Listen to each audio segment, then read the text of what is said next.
으로 우리를 돌아보고 또 이 시대를 분별하고 그 앞에 우리가 마땅히 살아야 될 삶 살아갈 수 있도록 인도해 주옵소서. 예수님의 이름으로 기도합니다. 아멘. 아멘.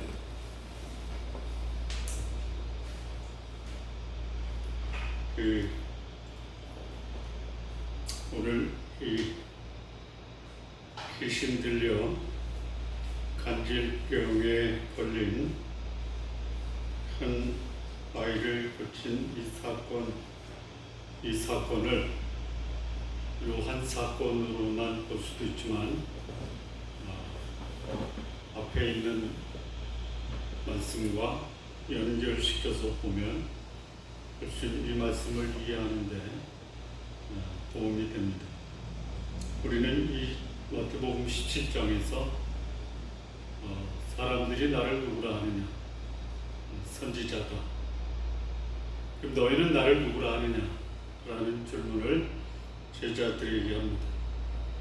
그때에 베드로가 주는 그리스도시요 살아계신 하나님의 아들입니다 라고 고백을 합니다. 그 고백은 실로 인간이 할 수 있는 가장 위대한 고백입니다. 이 고백을 할 수 있는 사람을 예수님은 소위 하나님의 백성이다. 이를 너희에게 알게 하신 이는 혈육이 아니라 하늘에 계신 너희 아버지가 알게 하셨다라고 말씀을 하십니다. 하나님의 뜻을 알고 그 뜻을 고백할 수 있는 이 고백이 인간이 할 수 있는 최고의 고백입니다. 그 고백을 한 베드로에게 예수님이 바요나 시몬아 내가 복이 있다. 이를 알게 하신 것은 혈육이 아니라 하늘에 계신 너희 아버지다 라고 칭찬을 합니다. 성도님들 칭찬받는 신앙 고백을 하시기 바랍니다. 그리고 더 나아가서 고백이 여러분들의 삶이 되시기를 바랍니다. 그 고백에 근거해서 예수님이 자신의 이 땅에 오신 목적과 사명을 비로소 말씀을 하십니다. 인자가 백성들의 장로와 제사장들과 서기관들의 많은 고난을 받고 죽으시고 다시 살아날 것을 비로소 말씀하십니다. 이런 예수님의 지금까지 말씀 안 하셨던 것을 말씀하신 것은 베드로의 신앙 고백이 있을 다음에 이 말씀을 하십니다. 그러니까 하나님이 우리에게 특별한 진리를 말씀하실 때는 우리의 신앙 고백이 선행돼서 나온 후에 나오는 경우가 많습니다. 예수님 이 땅에 오신 목적과 사명을 말씀하니까 베드로가 아니 되옵니다. 아니 되옵니다. 그랬더니 예수님이 아니 되옵니다라고 하는 베드로를 향해서 사탄아 내 뒤로 물러가라 이렇게 책망을 하십니다. 고백, 베드로의 고백, 주는 그리스도시요 살아계신 하나님의 아들이라는 고백이 불과 몇 분 전에 있었습니다. 그런데 이 베드로를 향해서 예수님이 사탄아 내 뒤로 물러가라. 자, 베드로가 신앙 고백할 때 그의 영적인 상태는 어땠어요? 영적인 상태는 최고봉에 올라갔죠. 주는 그리스도시요 살아계신 하나님의 아들입니다. 그러면 그 고백에 걸맞는 삶을 살아야죠. 근데 바로 그 고백 이후에 베드로는 그야말로 바닥으로 추락을 합니다. 예수님을 하나님으로 고백한 자가 사단의 하수인으로 전락하고 만 거예요. 이럴 수 있습니까? 아니, 어쩌면 그럴 수 있어요? 그럴 수 있습니까? 그래서는 안 됩니까? 예? 이게 놀랍지 않아요? 자, 그리고 나서 이 베드로와 야고보와 요한을 데리고 높은 산에 올라가서 예수님이 자신의 감추어진 얼굴이 해같이 빛나고 옷이 휘어진 하나님의 영광을 보여줍니다. 그래서 다시 한번 베드로에게 감격을 경험하게 해요. 여기가 좋사오니 여기서 우리 그냥 사시죠. 예. 그랬더니 그때 하늘에서 소리가 나옵니다. 구름 속에서 이는 내 사랑하는 아들이니 너희는 저희 말을 들으라. 예수님의 영광을 본 그들에게 하나님이 그 영광을 누리는 것보다 그 영광을 가진 분의 말씀에 귀를 기울이고 경청하고 그 말씀에 순종하라. 그 말씀을 듣고 공중에서 구름 속에서 들리는 음성을 듣고 제자들이 거기 두려워 떨고 엎드립니다. 그리고 예수님이 제자들을 데리고 높은 산에서 내려오는데 이 밑에서 아우성이 벌어져요. 어떤 일이 벌어지냐면 내 아들 고쳐달라 라고 하는 귀신 들려 간질병에 걸린 부모의 그 호소와 간청이 이 산 밑에서 있어요. 그런데 제자들은 귀신 들려 간질병에 걸린 이 아이를 고치지 못하고 어쩔 줄 모르면서 소위 절망을 합니다. 그 모습을 또 거기 산 아래에 있었던 서기관들이 있어요. 마가복음에는 그 산 밑에서 제자들이 서기관들과 소위 다투고 있습니다. 논쟁을 하는 거예요. 그 상황에 예수님이 오세요. 오셔서 그 모습을 보고 책망을 하시는데 믿음이 없는 세대, 패역한 세대여라고 책망을 하십니다. 그리고 그 아이를 데려와라. 그 간질병에 걸린 부모가 예수님께 나와서 우리가 이 아이를 데리고 당신의 제자들에게 나왔는데 고치지 못하던가. 그래서 믿음이 없는 패역한 세대를 책망하시고 데리고 와라. 데리고 오니까 예수님이 귀신 들려 간질병에 걸린 아이를 고치십니다. 고치시고 나니까 제자들이 조용히 예수님께 와요. 우리는 어찌하여 고치지 못하였나이까. 그랬더니 예수님이 제자들에게 너희 믿음이 적기 때문이다. 믿음이 작기 때문이다.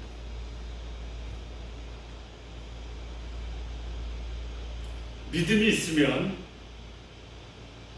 이 산을 명하여 여기에서 저기로 옮기라 하더라도 옮겨질 것이요. 겨자씨만한 믿음이 있어도 능히 모든 것을 할 수 있다. 이렇게 말씀을 하십니다.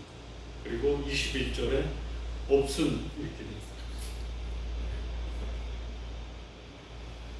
자, 우리 신앙생활이 어떤 신앙생활이냐면 소위 그 산맥을 넘어가는 상태가 신앙 상태. 절정에 올라가서 아름다운 산을 보고 감격하다가 또 골짜기로 내려가서 어떻게 또 저 산을 올라갈까? 한숨 쉬면서 고통당하는 시간도 있어요. 자, 이때 주의할 점이 있습니다. 주의할 점. 뭘 주의해야 되냐면요. 여러분, 내 신앙이 최고조에 올랐어요. 최고조에 올랐어요. 못할 게 없죠. 못할 거는 있는데 못할 것이 없을 것 같죠. 예? 뭐를 하냐면요, 결단도 하죠. 예? 헌신도 하죠. 예.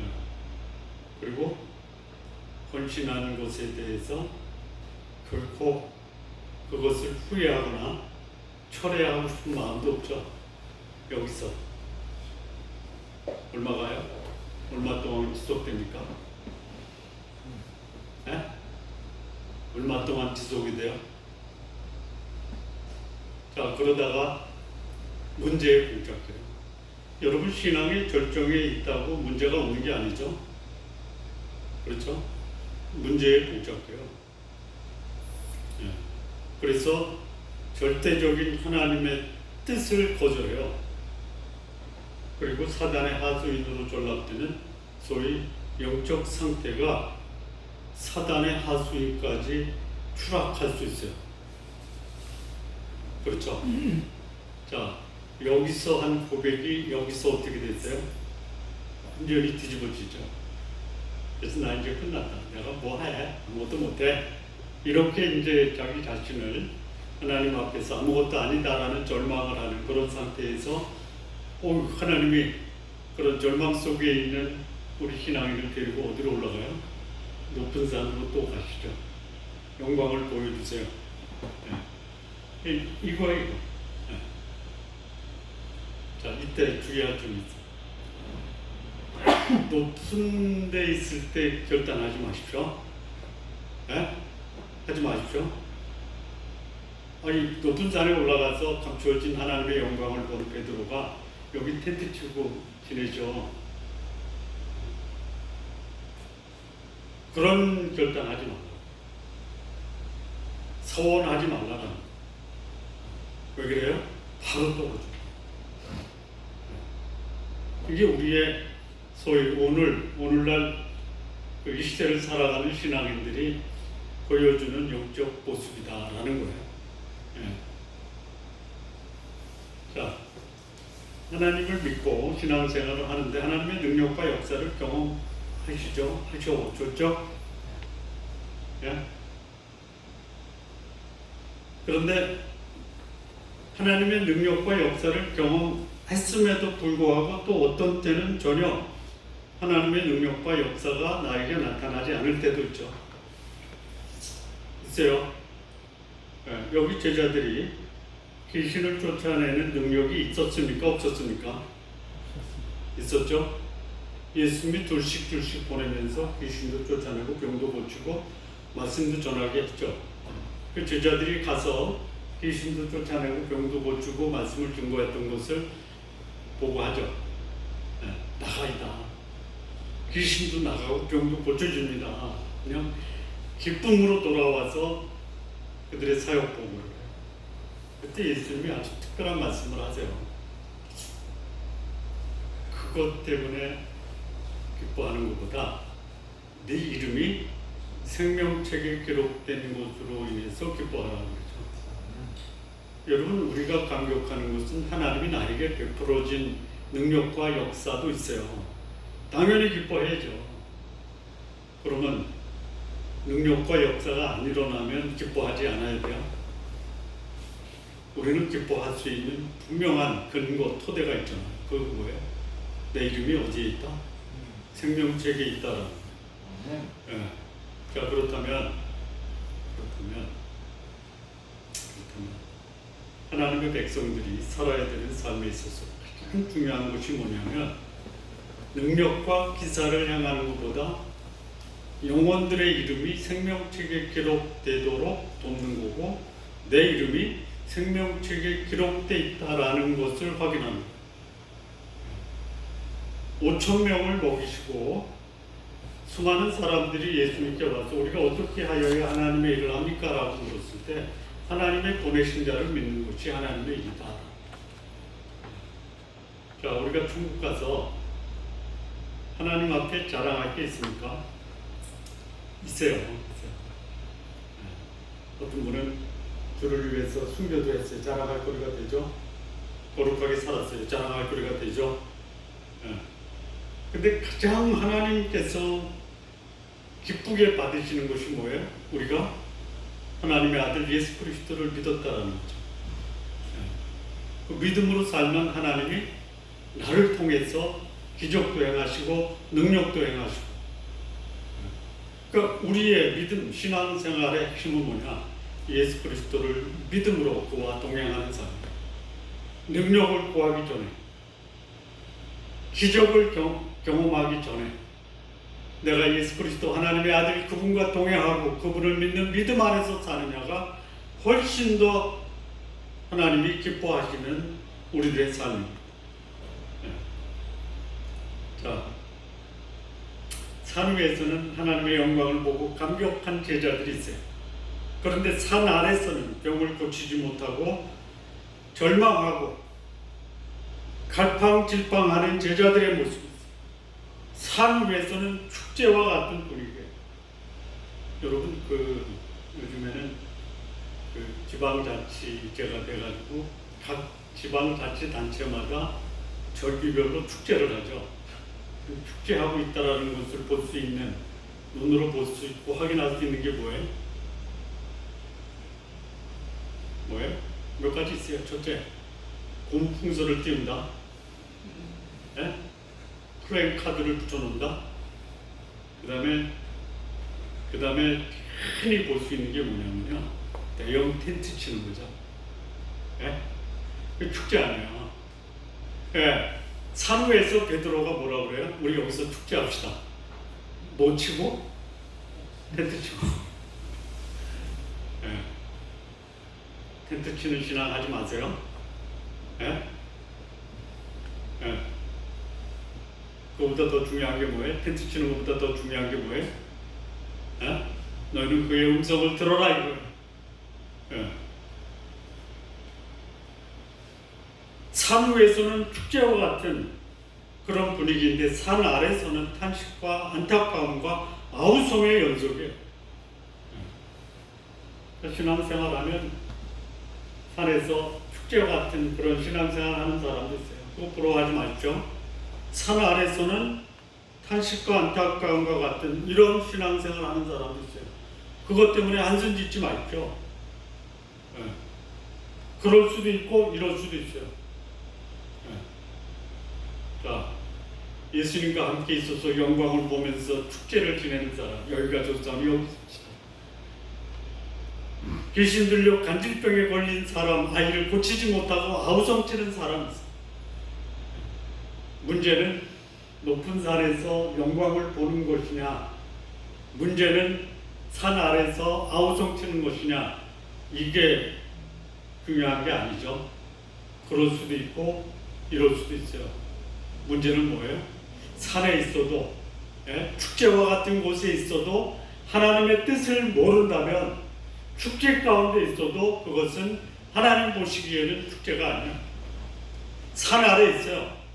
능력을 받았어요, 제자들. 그럼에도 불구하고 그 문제를 풀지 못하고 능력을 행사하지 못하고, 이게 문제가 아니라 왜 능력을 행치 못했느냐, 그 근본적인 원인을 모르는 게 더 큰 문제다라는 거예요. 왜 예수님이 내려와서 그 아이를 데려와라, 그리고 고쳐주세요. 근데 그 전에 이 아이의 부모가 예수님께 와서 내가 우리 아들을 데리고 당신의 제자들에게 왔는데 고치지 못하더이다. 그래서 책망하시는 거예요. 믿음이 없는 세대. 믿음이 없는 세대 중에 하나가 누구냐? 예수님의 제자가 될 수 있어요. 그 밑에 구절에서는 믿음이 작다라고 해요. 뭐 믿음이 작은 거나 믿음이 없는 거나 별반 차이가 없어요. 왜 그래요? 작은 믿음은 역사하지 않아요. 없는 믿음도 역사하지 않는데, 작은 믿음이 전혀 자기가 처해 있는 그 상황에 있는 문제를 해결할 수 없는 것은 믿음이 작은 거나 믿음이 없는 거나 별반 차이가 없다. 우리 신앙인이 가서 믿음으로 우리의 상황을 변화시킬 수 있어야 되는데 변화시킬 수 없잖아요. 믿음이 없는 게 아니에요. 믿음이 작은 거예요. 그런데 믿음이 작다라는 것이 믿음이 없는 것과 별반 차이가 없다면 우리에게 주어진 문제 속에서 아무런 역사를 행할 수 없어요. 예수님이 아이를 데려오라고 합니다. 그리고 고치십니다. 그랬더니 제자들이 아주 조용히 예수님께 와서 우리는 어찌하여 고치지 못했습니까? 오늘 본문에서 우리 신앙인들, 하나님의 사람들이 경험하는 이 고질적인 믿음의 문제가 뭐냐? 신앙생활에 가장 걸림이 되는 문제, 한마디로 말하면 신앙의 주체가 하나님이 아니라 나다라는 거예요. 내가 문제를 해결하려고 해요. 내가 그 상황을 끌고 가려고 해요. 그런데 거기서는 아무런 역사가 나타나지 않아요. 소위 그런 상황을 예수님은 뭐라고 책망하시냐면 믿음이 작은 자들아 이렇게 책망을 하십니다.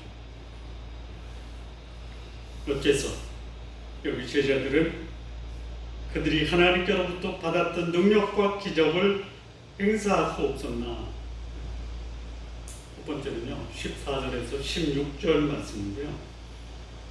여기 16절을 보시면요, 내가 주의 제자들에게 데리고 왔으나 능히 고치지 못하더라.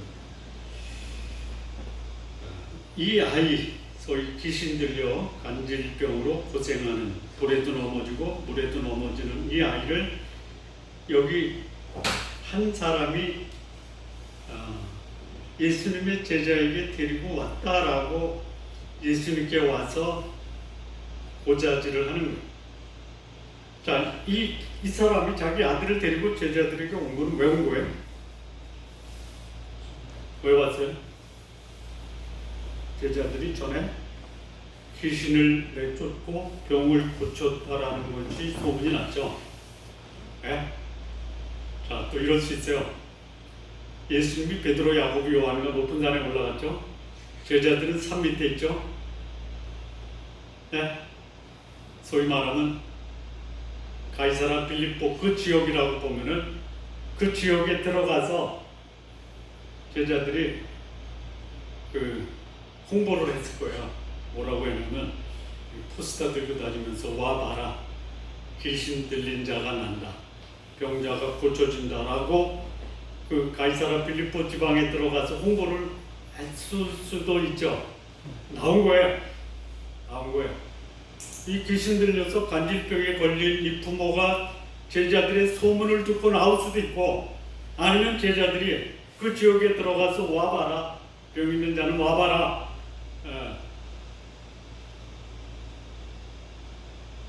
그래서 그 광고를 보고 나올 수도 있어요.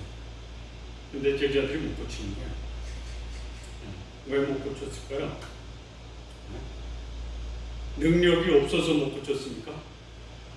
아니면 하나님이 능력을 안 주셔서 못 고쳤습니까? 아니다라는 거예요. 소문도 들었어요. 어쩌면 이 제자들이 그 지역에 들어가서 광고도 했을 거예요. 근데 능력이 안 나타나요. 어찌하여 안 나타난 거예요? 어찌하여? 네? 어찌하여 나타나지 않았느냐? 네? 그러니까 능력이 나타나지 않으니까 이제 여기 이제 말 잘하는 서기관들이 등장을 해서, 야, 너희 소문도 들었고 네가 광고하는 것도 들었는데 아무것도 안 나타나, 너 사기치는 거 아니야? 그랬더니 아니야, 내가 전에는 했어. 예? 예수님이 나에게 능력을 주셨어. 오늘 왜 안 나타나는지 나도 모르겠어. 예. 이런 상황이야. 그러니까 제자들이 못 고친 건 뭐예요? 능력을 받고 경험도 있고, 그런데 막상 그 순간에 이 제자들의 입장이 상당히 변화가 있는 거예요. 자, 처음에 제자들이 예수님께 귀신 쫓아내고 병 고치라는 그런 사명을 받잖아요. 둘씩 보내면서. 그때 제자들이 어떤 반응을 보였을까요? 그거는 제가 하는 게 아니라 예수님이 하시는 겁니다. 우리는 그냥 따라다니면서 예수님이 하시는 것을 보고 감격만 하겠습니다. 근데 예수님이 그거를 제자들에게 사명을 주셨어요. 그러면 제자들 마음이 어땠을까요? 어땠을까요? 여러분, 그냥 우리끼리 얘기인데, 다음 주부터는 여기 장로님 집사님들이 여기 나와서 일부 예배 설교하겠습니다. 이렇게 여기서 제가 여러분들에게 말씀하면 뭐라고 말씀하시나요? 에? 뭐라고 그래요? 아니 되옵니다. 근데 할 수밖에 없어요. 왜? 내가 없으니까.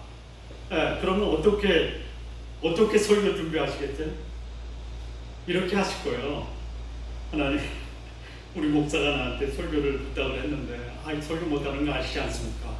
근데 제가 안 하면 또 할 사람이 없는데 어떻게 합니까? 도와주십시오. 열심히 이제 말씀 묵상하고 준비하고 기도하는 마음으로 두렵고 떨림으로 준비할 거 아니에요. 그리고 여기 올라와서도 하나님, 저는 못합니다. 제 입술도 주장해 주시고, 내 생각도 주장해 주시고, 그리고 말씀을 전했어요. 그랬더니 나중에 말씀을 들은 성도들이 목사님보다 설교 더 잘하시고 은혜가 깊은데 이렇게 얘기할 거 아니에요. 그래서 뭐가 생겨요? 다음에 또 하면 안 될까요? 그게 뭐예요? 자신감이 생긴 거예요. 자신감. 경험과 자신감으로 귀신을 내쫓고 간질병을 고치려고 시도한 거예요. 여러분, 하나님의 능력이 경험과 자신감으로 됩니까? 이 제자들이 자신의 능력, 경험을 통해서 얻은 축적된 그런 자신감으로 귀신을 쫓아내고 간질병을 고치려고 한 거예요. 여기 이 부모가 자식을 데리고 왔을 때 고쳐달라고 당신의 제자에게 왔는데 고치지 못하더이다. 왜 목적했느냐? 이 제자들이 자신의 경험과 자신감으로 고치려고 했던 거예요. 안 돼요. 여러분, 하나님의 일을 자신의 경험과 자신감으로 하는 게 아니에요. 어떻게 하는 거야? 나는 못합니다. 하나님, 당신이 하십시오.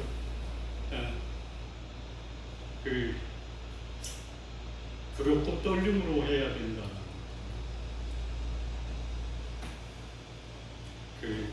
옛날 사극을 보면 임금님이 행차하면 백성들이 어떻게 해요? 엎드리죠. 왜요? 고개 들다가는 죽을 수도 있으니까. 그게 뭐예요? 두렵고 떨리는 거예요. 본인 앞에서. 하나님의 일을 할 때는 누가 나를 통해서 역사하도록 나를 맡겨야 돼요? 하나님이에요.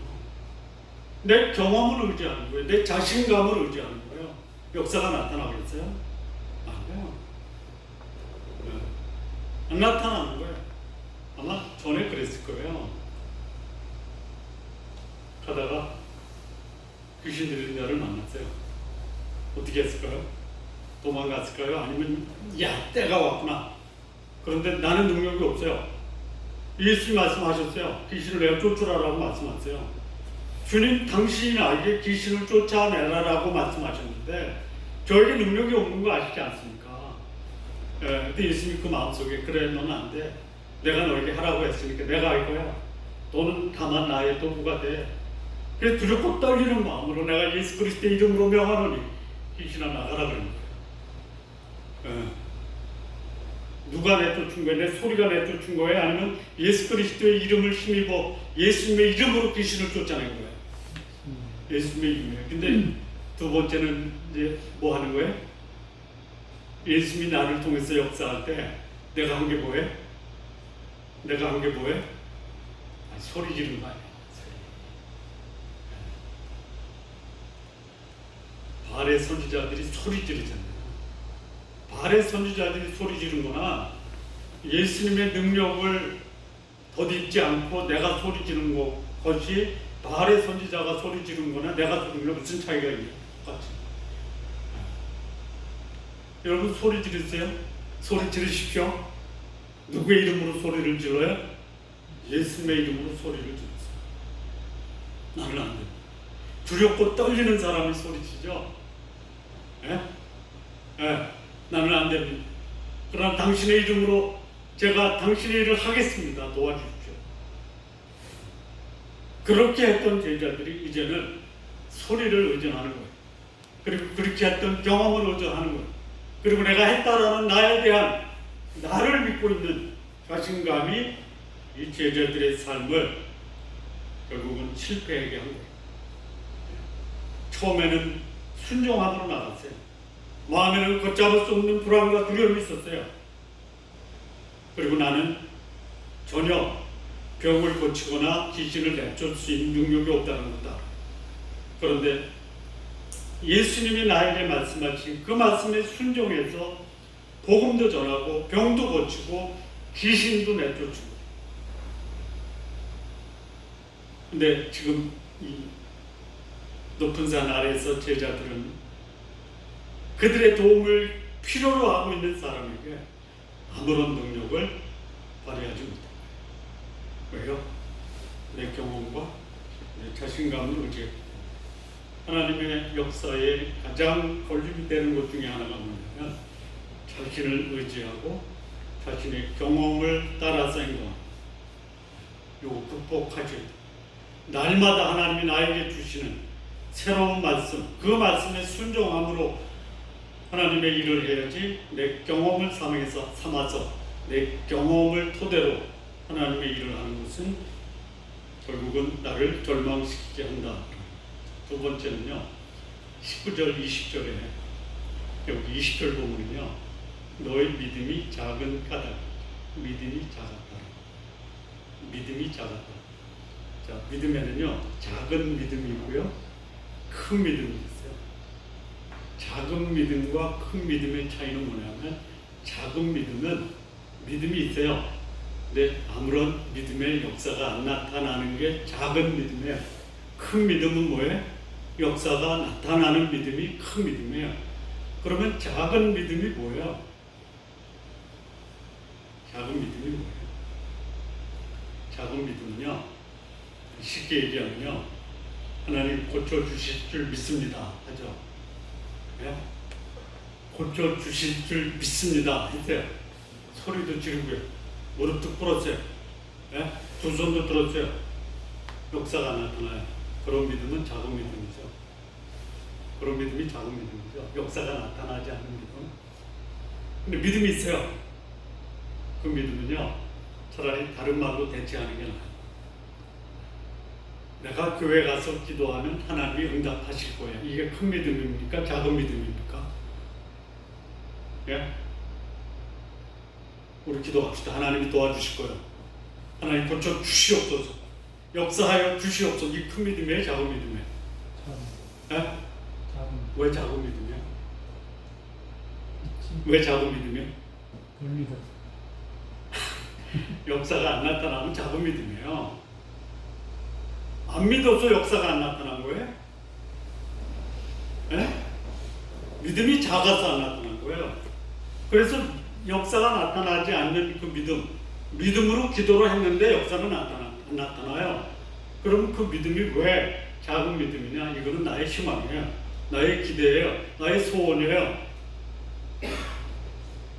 우리는 우리의 소망, 우리의 소원, 우리의 기대를 믿음이라고 착각하는 거예요. 예. 그리고 하나님이 나에게 응답 안 하셨다.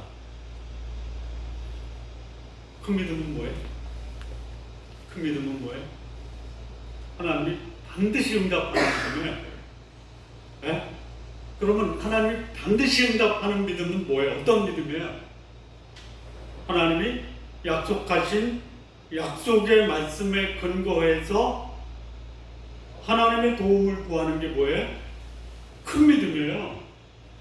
그러니까 내가 믿는다, 내가 희망한다, 내가 기대한다가 큰 믿음이 아니고 내가 믿는 하나님이 누구신가를 알고 그분을 의뢰하는 것, 그분이 나에게 말씀하신 그 말씀이 무엇인가 말씀에 근거해서 하나님의 도움을 구하는 게 큰 믿음이에요.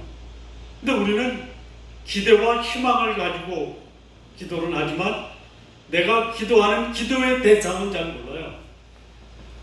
내가 기도하는 기도에 응답하실 그분이 약속하신 것은 잘 몰라요. 지금 여기 제자들이 바로 그거예요. 작은 믿음이 뭐예요? 전에는 응답이 됐어요. 왜 그래요? 믿음의 근거가 분명했어요. 예수님의 약속이 있었어요. 그리고 그 약속을 하신 예수님이 누군가를 잘 알았어요. 시간이 지나면서 자기에게 그런 약속을 주신 예수님도 염두에서 빼져요. 약속의 말씀도 기억 못하는 거예요. 뭐만 기억이 나요? 뭐만 기억이 나요? 소리 지르는 것만 기억이 나는 거예요. 이게 작은 믿음이에요. 내가 소리 지르면 나의 것이다라는 기대와 희망이 있어요. 기대와 희망이 하나님의 역사를 이루는 게 아니라는 거예요. 여러분, 믿음으로 산다라는 게 뭐야? 믿음으로 산다라는 게 뭐야? 믿음으로 산다라는 건요, 하나님이 오늘 나에게 무슨 말씀을 하셨는가, 그 말씀을 붙들고 하루를 사는 게 믿음으로 사는 거예요. 근데 관성적으로 사는 거예요. 내가 경험했던 대로 사는 거예요. 하나만 더. 산기도 가는 분 있죠? 저는 산기도가 상당히 효과가 있다고 봐요. 왜? 기도에 집중하니까요. 그래서 간절한 마음으로 산에 가서 기도했어요. 응답 받았어요. 문제 생기죠? 또 문제 생기죠? 어디 가야 돼요? 에? 어디 가야 돼요? 왜 산에 가요? 왜 산에 가요? 산에 가서 기도해서 응답 받았잖아요. 그러니까 기도 응답은 어디 가야 되는 거예요? 산에 가는 거예요. 기도 응답은 산이 합니까? 예? 산이 하는 게 아니에요. 하나님이 하시는 거예요. 하나님이 산에만 있으세요. 이게 적은 믿음이에요. 이게. 예? 이게. 믿음이란 뭐냐? 전능하신 하나님이 약속하신 말씀에 근거해서 순종하는 것이에요.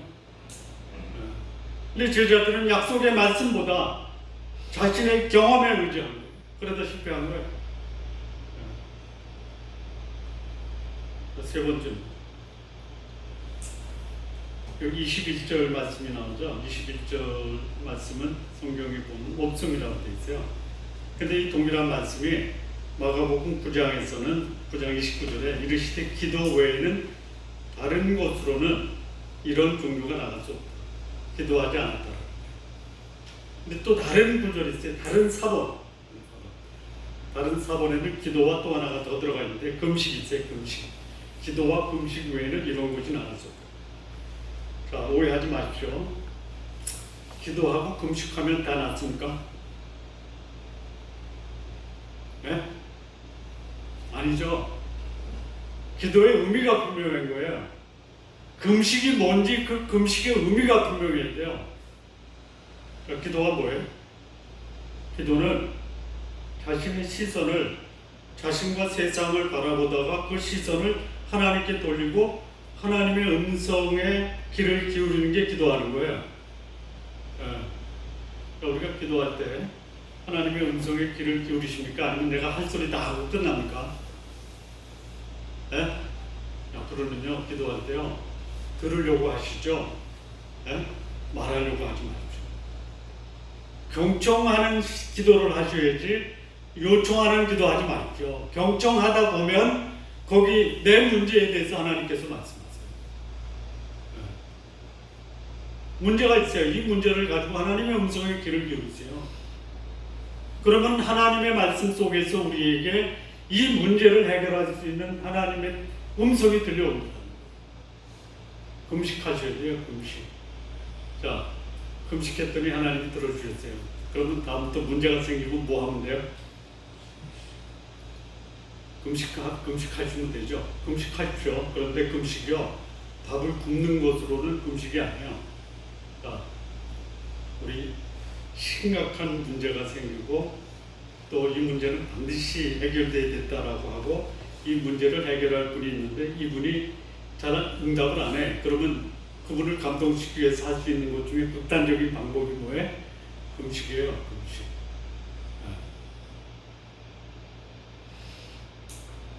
하나님의 응답을 기다리면서 하나님 당신만이 일을 할 수 있는데 저에게 이 문제에 대한 말씀도 해주시고 이 말씀을 통해서 제 문제도 해결해 주십시오.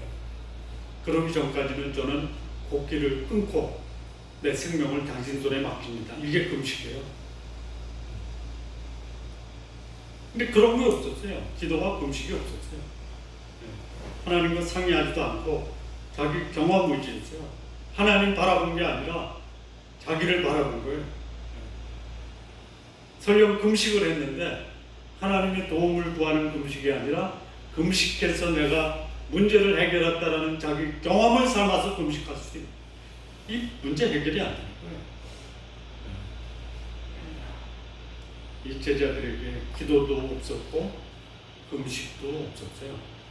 다만 자기 경험을 의지하는, 자기를 의지하는 희망과 기대만 있었어요.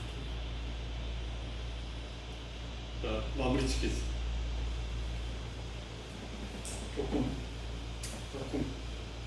심각한 얘기를 하겠습니다. 내가 하나님을 위해서 무슨 일을 하느냐, 하나님이 관심이 있습니까? 내가 하나님을 위해서 뭘 했다, 관심이 있으세요? 그런데 그게 더 발전해서 내가 그 일을 한 경험을 통해서 하나님의 일을 하고 있다라고 하면 하나님은 그때부터 관심을 끊으실 수 있어요. 내가 무엇을 하나님을 위해서 했느냐가 중요한 게 아니라 내가 무엇을 하기 전에 하나님을 의지했느냐가 더 중요한 거예요. 내가 하나님을 위해서 할 수 있는 일이 무엇이 있느냐 찾는 게 아니라 하나님이 나를 사용하시느냐, 나를 하나님께 맡기는 게 먼저 선행되어야 한다는 거예요. 따라서 하나님의 일을 자신의 경험과 판단을 의지하지 마십시오. 내 경험과 판단을 의지하면요 넘어질 수 있어요. 섰는 줄 생각하는 자는 넘어질까 조심하라.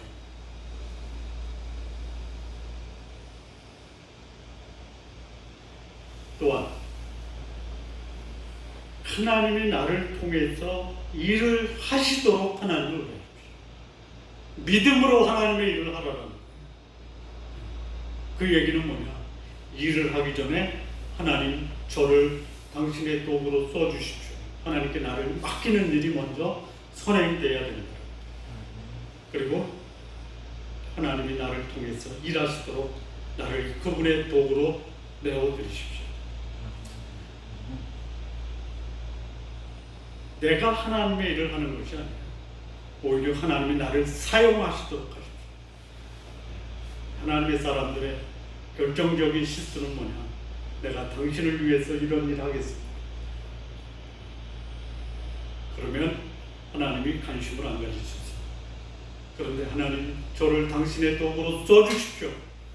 그러면 하나님이 나를 하나님이 원하시는 일에 나를 사용하신다. 여기 산 아래서 이 제자들이 아우성치고 있을 때 그들이 결정적으로 실수했던 게 자신의 경험을 믿음으로 하지 않고 자신의 판단으로 일을 합니다. 기도하거나 금식하지 않고 그들의 종교적 형식을 따라서 성도님들 하나님의 일을 할 때 하나님이 나를 통해서 일하시도록 나를 내어드리시는 신앙의 아름다운 삶을 사시기를 진심으로 바랍니다. 기도하시겠습니다. 하나님 아버지 감사합니다. 하나님의 일을 하나님께 드려 하나님이 나를 사용할 수 있도록 기꺼이 주 앞에 믿음으로 살아갈 수 있도록 인도해 주옵소서. 예수님의 이름으로 기도합니다. 아멘.